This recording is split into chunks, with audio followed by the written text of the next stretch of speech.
Hello friends, இன்னைக்கு நம்ம சூப்பராக ஒரு ஹெல்த்தான ஒரு ரெசிபி தான் பார்க்க போகிறோம். வாங்க எப்படி செய்யுதுன்னு பார்க்கலாம்.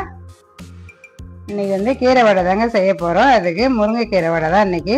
முருங்கைக்கீரையை இந்த மாதிரி நல்லா காம்பு இல்லாமல் க்ளீன் பண்ணி எடுத்து வச்சுருக்கேன்.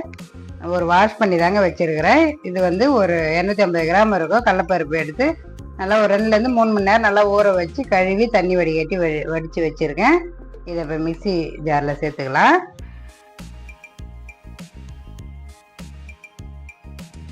கொஞ்சம் வந்து கொரகொரப்பாக அரைச்சி எடுத்துக்கோங்க. அப்போ தான் வந்து கீரை வடை வந்து நல்லா மொறுன்னு நல்லா கிறிஸ்பியாக சூப்பராக வரும்.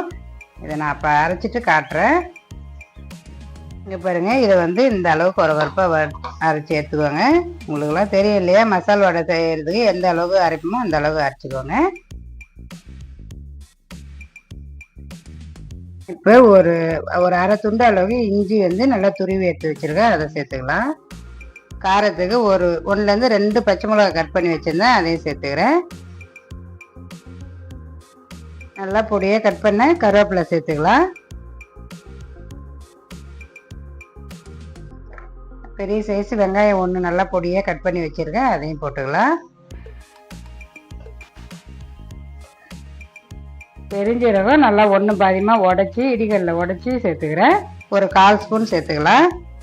இப்போ இந்த வடை மாவுக்கு தேவையான உப்பு சேர்த்துக்கிறேன். சின்ன டீஸ்பூனில் ஒரு 2 ஸ்பூன் சேர்த்துக்கலாம்.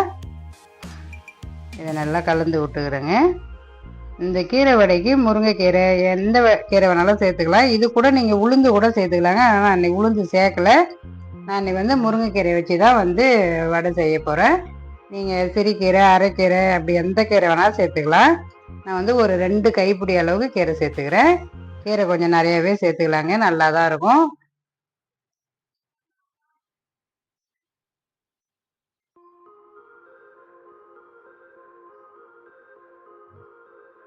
இந்த அளவு நல்லா கீரை சேர்த்து ஒரு 2 கைப்பிடி அளவு சேர்த்தா போதுங்க. 1/4 கிலோ கடலப்பருப்புக்கு இது வந்து கரெக்டாக இருக்குது பாருங்கள். இந்த வடை பருப்புக்கும் இந்த கீரைக்கும் நல்லாவே கொஞ்சம் நல்லா கரெக்டாக இருக்கும். இப்போ இதை நம்ம வடை சைஸுக்கு தட்டி எடுத்துக்கலாம். உங்களுக்கு எந்த சைஸ் வேணுமோ அந்த சைஸ் தட்டி எடுத்துக்கோங்க.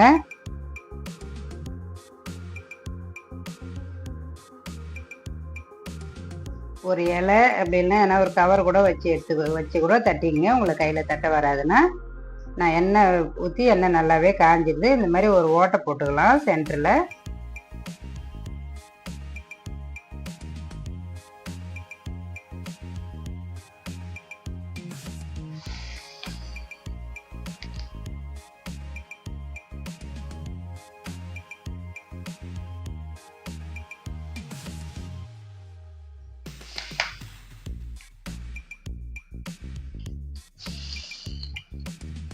இது வந்து ஒரு பக்கம் நல்லா வெந்ததும் இன்னொரு பக்கம் திருப்பி விட்டுக்கலாம்.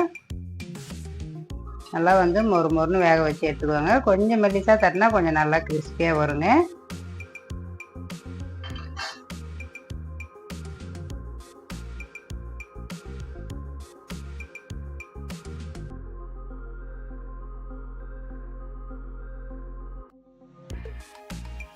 எல்லா மாவுமே தட்டி போட்டு எடுத்துக்கிறேங்க. வடையாக நல்லா சுட்டு எடுத்துக்கலாம்.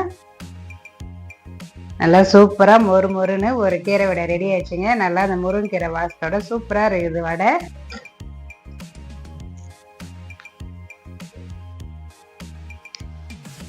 பாருங்க, நல்லா சூப்பராக உள்ளேயுமே நல்லா வெந்து வந்துருக்குது. மேலே நல்லா கிறிஸ்பியாக மொறுன்னு சூப்பராக இருக்குதுங்க. டேஸ்ட்டுமே அவ்வளோ சூப்பராக இருக்குது. உங்களுக்கு சத்தம் கேட்கும்னு நினைக்கிறேன். பாருங்க, இது நல்லாவே கிறிஸ்பியாக இருக்குது.